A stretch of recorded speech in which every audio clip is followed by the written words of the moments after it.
सुहृदं सुलभं सुखदं स्वनुजं च सुखाय ममोघशरम् अपहाय रघुद्वहमन्यमहं न कथञ्चन कञ्चन जातु भजे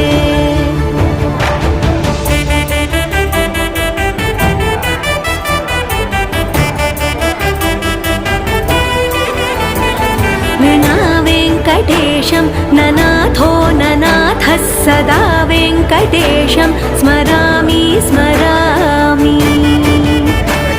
हरे वेङ्कटेश प्रसीद प्रसीद प्रियं वेङ्कटेश प्रयच्छ प्रयच्छ